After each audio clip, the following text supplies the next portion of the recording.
একটু ভাবো তো, যদি একদিন চোখ খুলে দেখো যাকে তুমি নিজের প্রাণের থেকেও বেশি ভালোবেসেছো সেই দাঁড়িয়ে আছে তোমার সর্বনাশের কারণ হয়ে, তখন কি তুমি তাকে ভালোবাসবে নাকি ঘৃণা করবে? হ্যালো বন্ধুরা, আমি রোকসানা আর তোমরা আছো রোকসানাস লাইফ ক্যানভাসে, যেখানে আমি পড়ছি ইলমা বেহরোজের অসাধারণ সৃষ্টি আমি পদ্মজা। এই উপন্যাসের আজ আমরা শুনবো ৬৭তম পর্ব।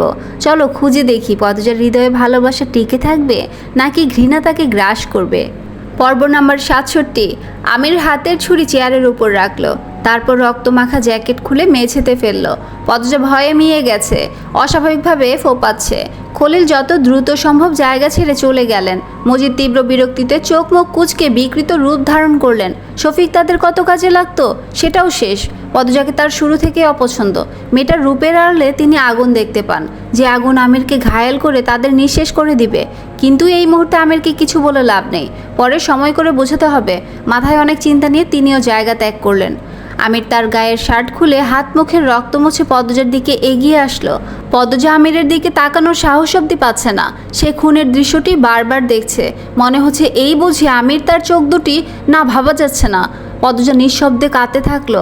আমির ছুতেই দূরে সরে যাওয়ার চেষ্টা করে। আমির 2 সেকেন্ডের জন্য থামে, তারপর জোর করে পদ্মজাকে বসালো। পদ্মজার হাতের পায়ের বাঁধন খুলে দিল। সঙ্গে সঙ্গে পদ্মজা বিছানার এক কোণে চলে গেল। সে স্থির হতে পারছে না, তার মন শরীর ভীষণভাবে অস্থির হয়ে আছে, মানসিকভাবে ভেঙে পড়েছে। আমির অনেকক্ষণ পদ্মজার ভয় পাওয়া দেখলো, তারপর ডাকলো, পদ্মজা। পদ্মজা হাঁটুতে মুখ গুজে রেখেছে, সে আমিরের ডাকে সাড়া দিল না। আমির উঁচু কণ্ঠে বলল, তুমি ভয় পাচ্ছ কেন? আমি তোমাকে কিছু করব না। তাও পদ্মজা তাকায় না, তার শরীর বিরতিহীনভাবে কাঁপছে। আমির বিছানায় উঠে আসে, জোর জবরদস্তি করে পদ্মজাকে নামিয়ে আনে বিছানা থেকে, ধমক দেয়, পাজাকোলা করে নিয়ে আসে A4 ঘরে। এই ঘরটা অন্যরকম, সাধারণ ঘরের মতো। পদ্মজাকে বিছানায় রাখতেই পদ্মজা আমিরকে জোরে ধাক্কা দিল, কিন্তু অদ্ভুত, তার ধাক্কায় আমির এক আঙুলও নড়েনি। আমিরকে পদ্মজার আর স্বামী মনে হচ্ছে না, মনে হচ্ছে দানব।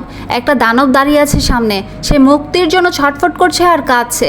আমির পদ্মজাকে স্থির করার চেষ্টা করে, পদ্মজা কিছুতেই স্থির হয় না। সে তার মাকে খুঁজছে, মুক্তি চাইছে। ভয়ে তার শরীর শীতল হয়ে গেছে, বাঁধ ভাঙা নদীর মতো হু হু করে কাঁদছে। আমিরের ধৈর্য ভেঙে যায়, জোরে ধমকে ওঠে, কান্না থামাও, থামাও বলছি। পদ্মজা কান্না থামানোর চেষ্টা করে, ভয়ের তো চোখে আমিরের দিকে তাকায়। আমির আসার সময় আরভিদকে দেখেছে। আরভিদের হাতে একটা ব্যাগ ছিল। সে পদ্মজাকে রেখে দরজার কাছে এসে আরভিদকে ডেকে ব্যাগ নিল। ব্যাগে পদ্মজার ঔষধপত্র, শাড়ি, ব্লাউজ, সোয়েটার, শাল রয়েছে। যখন বের হয়েছিল তখন বাইরে লতিফা দাঁড়িয়েছিল। ফরিনা পাঠিয়েছেন পদ্মজার খোঁজ নিতে, নয়তো তিনি খাবেন না, তাই লতিফা বাধ্য হয়ে এসেছিল। আমির লতিফাকে দেখে রেগে যায়, লতিফাও ভয় পেয়ে যায়। তবে আমির রেগে কিছু বলল না, শুধু প্রশ্ন করলো কেন এসেছে, তারপর উত্তর দিয়ে দিল পদ্মজা ভালো আছে। একটা ব্যাগে যেন পদ্মজার দরকারি জিনিসপত্র দিয়ে দেওয়া হয়। শেষ রাতে যেন বাড়ির পিছনে অপেক্ষা করে। আর 2 দিন থাকা হবে এখানে। 2টো দিন পদ্মজাকে চোখের আড়াল করা যাবে না। লতিফা শেষ রাতে ব্যাগ নিয়ে আসে। আমির লতিফার কথা ভুলে যায়। তারপর যখন মনে পড়ে আরভিদকে পাঠায়। আমির ব্যাগ থেকে শাড়ি, ব্লাউজ বের করে বিছানার এক পাশে রাখলো। পদ্মজাকে বলল, তখন বমি করেছো, এখন আবার রক্তও লেগেছে, পাল্টে নাও। আমির কণ্ঠ শান্ত স্বাভাবিক, কিন্তু মুহূর্ত আগের ঘটনার কোনো ছাপ নেই তার মুখে। সে পদ্মজার জবাবের জন্য অপেক্ষা করে। পদ্মজা জবাব দেয় না। তার ফোপানো ধীরে ধীরে কমে আসে, ফিরে আসে তার স্থির স্বভাবে। পদ্মজার গাল থেকে রক্ত ঝরছে। আমির তুলা এনে কিছুটা বিছানায় রাখলো, আর কিছুটা দিয়ে পদ্মজার গালের রক্ত মোছার জন্য পদ্মজার এক হাত ধরে তার দিকে ফেরানোর চেষ্টা করতে চাইলো। তখনই পদ্মজা ছ্যাদ করে উঠে দূরে সরে যায়। চোখ বড় বড় করে বলল, দূরে থাকুন, রক্ত ঝরছে তো, আমারটা আমি দেখে নিতে পারবো। পদ্মজা বাকি তুলাটুকু নিজের গালে চেপে ধরলো। আমিরের আর কি বলার, সে পদ্মজার সাথে কথা বাড়ানোর সাহস পায় না। বিছানার চেয়ে অনেকটা দূরে গিয়ে কাঠের চেয়ারে বসলো। দুজন 2 দিকে বসে থাকে চুপচাপ। নিস্তব্ধ শান্ত পরিবেশের জন্য পদ্মজার নিঃশব্দে কান্না করাটা শুনতে পাচ্ছে আমির। সে কথা বলতে গিয়ে দেখলো তার কথা ফুটছে না। আরও 2বার চেষ্টা করার পর কথা ফুটলো। কি করবে ভেবে পাচ্ছে না, অসহায় মনে হচ্ছে নিজেকে। পদ্মজা আগুন দৃষ্টি নিয়ে তাকালো, কটাক্ষ করে বলল, আনন্দ হচ্ছে আপনার? আনন্দ হওয়ার কি আছে? কিছু নেই না। ওই লোকটাকে খুন করে নিজেকে ভালো প্রমাণ করার চেষ্টা করছেন? নিজেকে ভালো প্রমাণ করার চেষ্টা করলে তোমার কাছে ভালো হতে পারবো? পদ্মজা ধমকালো, সময় নিয়ে বলল, আপনি আমার মাকে খুন করতে চেয়েছেন, আপনি আমাকে একটার পর একটা মিথ্যা বলেছেন, আর অন্যদের সাথে নৃশংসতার কথা না হয়ে বাদই দিলাম, তারপরও আমি আপনাকে ভালো মনে করব? সেটাই তো বললাম। তীব্র ঘৃণায় পদজা মুখ ফিরিয়ে নিল। আমির বলল, এসব কে বলেছে? মিথ্যে তো বলেনি রিদওয়ান, সত্যি তো? আমির উত্তর দিল না। পদজা বলল, আমার নিজেকে নর্দমার কীট মনে হচ্ছে। আপনার মতো একটা মানুষের সাথে এতদিন বসবাস করেছি আমি। গোসল করে পরিষ্কার হয়ে যাও। মজা করছেন? না। তারপর তো ঠিকই ছোবেন, জোর করে অপবিত্র করে দিবেন। পুরুষ তো আপনি, পেরে উঠবে না কোনো নারী। নারী তো ভোগের জিনিস, ভোগ করে করে ফেলে দেওয়ার জিনিস। আমিরের কপালে ভাঁজ পড়ে। বলল, কবে তোমাকে জোর করেছি? আপনাকে ভালো মানুষ ভেবে, স্বামী ভেবে কখনো জোর করার সুযোগ দেইনি। ভালোবেসে না? দয়া করে ভালোবাসার নাম মুখে নিয়েন না। আমার রূপে পাগল আপনি। আমার মতো সুন্দর মেয়ে আপনি দুটো দেখেননি, এজন্য রেখে দিয়েছেন। বিয়ে করেছেন, হালাল সনদের অধিকারে ভোগ করেছেন। আমার এই সৌন্দর্য যদি না থাকতো কবেই ছুড়ে দিতেন আবর্জনায়। রূপ নিয়ে অহংকার করছো? পাগল হয়ে গেছো তুমি? তাই করছি। আপনার ভাই রেদওয়ানের মনোরঞ্জনের জন্য আমাকে তুলে আনতে গিয়েছিলেন, নিজের বউকে অন্যজনের ভোগের জন্য আনতে গিয়েছিলেন। আমির হাসলো, হেসে বলল, তখন তুমি আমার বউ ছিলে, দেখার পর হয়েছ। আমিরের হাসি পদজার রাগ আরও কয়েক গুণ বাড়িয়ে তুলল। আমার এই সুন্দর মুখ না থাকলে আমার জায়গা কি আপনার বিলাসবহুল বাড়িতে হতো স্থায়ী রক্ষিতা হিসেবে? তোমার মনে হচ্ছে না তুমি বাড়াবাড়ি করছো? তোমার সাথে এমন কথাবার্তা যায় না। আপনি তো আমাকে আমার জায়গা থাকতে দিলেন না। আমাকে আপনার স্তরেই নামতে হবে এখন, নয়তো বাঁচবো কি করে? কয়দিন পর তো আমার বোনদের উপরও আপনার হাত পড়বে। ব্যবসায় বিপদ পড়েছে তো। আটপাড়ার মেয়েদের। পদ্মজা আমিরের কথা কেড়ে নিয়ে বলল, জানি আমি, কিন্তু সেই নিয়ম ভেঙে আপনি আমাকে ঠিকই তুলে আনতে গিয়েছিলেন। মেয়ের প্রয়োজনে আমার বোনদের উপর হাত দেবেন না তার কোনো নিশ্চয়তা আছে? যেখানে আপনি আমার মাকে খুন করতে চেয়েছিলেন। তোমার বন্ধুর উপর কখনো কোনো আক্রমণ আসবে না। তুমি খুব বেশি কথা বলছো। শরীরের শক্তির সাথে তো পেরে উঠি না, তাই কথা বলে মাথা খাচ্ছ? আপনার মরে যেতে ইচ্ছে করে না? এত খারাপ কাজ করার পরেও নিজেকে ক্লান্ত মনে হয় না? মনে হয় না এবার থামা উচিত? আমির মেরুদণ্ড সোজা করে বসলো। বললো, অনেক কথা বলছো, এবার গোসল করে খাওয়া দাওয়া করে আমাকে সুযোগ দাও। কিসের সুযোগ? তোমাকে বাধার। আমাকে বের হতে হবে আবার। পদজা অন্যদিকে ফিরে বসে। যার অর্থ সে গোসল করবে না, তার অসহ্য লাগছে আমিরকে। আমিরের খুন করার অভিজ্ঞতা দেখে হাতাহাতি করার সাহস মরে গেছে। এখন থেকে যা করতে হবে পরিকল্পনা মাফিক করতে হবে, নয়তো সে কিছুতেই পারবে না। মেয়েগুলোর মুক্তির আকুতি করে যে লাভ নেই সেটাও বুঝে গেছে। আমির চেয়ার ছেড়ে উঠে আসলো, খপ করে পদজার হাত ধরলো। বললো, যাও গোসলে।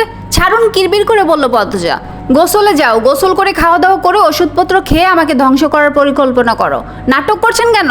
নাটক তো তুমিও করছো। যেভাবে কথা বলছো এটা তো তুমি না। উফ, ছাড়ুন, আমাকে বাধ্য করো না তোমাকে গোসল করিয়ে দিতে। পদজা বিস্ফোরিত হয়ে তাকালো, দাঁতে দাঁত চেপে বলল, তখনই আমি মরে যাব। সেজন্যই বলছি নিজে যাও, আমি আপনার কথা শুনবো না। আমার হাতের মার কিন্তু খুব শক্ত, নরম আছি, নরম থাকতে দাও। অন্যজনকে দিয়ে মার দিয়েছেন, এবার নিজে মারাটা বাকি। মেরে দিন না, এখনই মেরে দিন।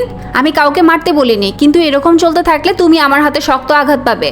পদ্মার চোখ ফেটে জল বেরিয়ে আসে। সে ভেজা কণ্ঠে বলল, সেদিনটাও যে আমাকে দেখতে হবে আমি জানি। তাহলে এখন কেন দরদ দেখাচ্ছেন? নাটক কেন করছেন?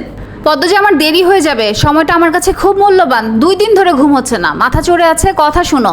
পদ্মজা কিছু বলার মতো খুঁজে না পেয়ে থুতু ছুঁড়ে মারলো। আকস্মিক ঘটনায় আমির হতভম্ব। পদ্মজা কথায় কথায় থুতু ছুঁড়ে দিচ্ছে, যা অপমানজনক। কিন্তু আমির কোনো প্রতিক্রিয়া দেখালো না। সে পদ্মজাকে জোর করে টেনে নামালো। বলল, গোসলে যাও।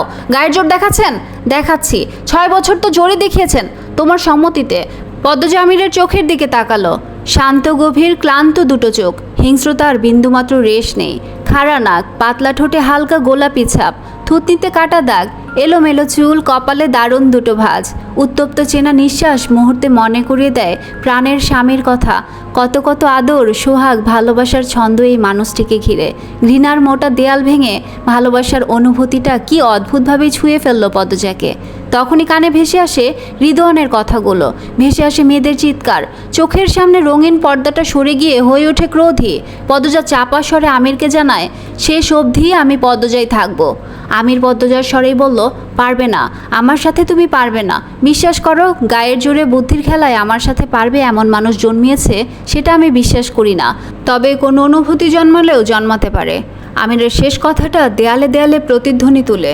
কোনো অনুভূতি কি তলোয়ারের চেয়েও ধারালো হয়? সত্যি কি অনুভূতি কারো ধ্বংসের কারণ হতে পারে? তাহলে সেই অনুভূতি পদ্মজা কোথায় পাবে?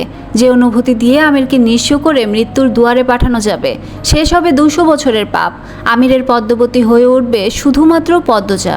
এই ছিল আমি পদ্মজা উপন্যাসের ৬৭তম পর্বে শেষ। প্রতিবারের মতো এবারও কি মনে হলো পদ্মজা শুধু নিজের গল্প বলেনি, সে হয়তো আমাদের সবার গল্প বলেছে? তোমার কি মনে হলো? ভালোবাসা কি সত্যি ঘৃণার কাছে হেরে যায়? কমেন্টে জানাও তোমার মতামত। ভিডিও ভালো লেগে থাকলে লাইক দাও, বন্ধুদের সাথে শেয়ার করো, আর সাবস্ক্রাইব না করে থাকলে এখনই সাবস্ক্রাইব করে বেল আইকনটি অন করো। আমরা আবার মিলিত হব ৬৮তম পর্বে, যেখানে হয়তো উত্তর মিলবে সেই না বলা প্রশ্নগুলোর। আজ বিদায় নিচ্ছি, ভালো থেকো, সুস্থ থেকো, আল্লাহ হাফেজ।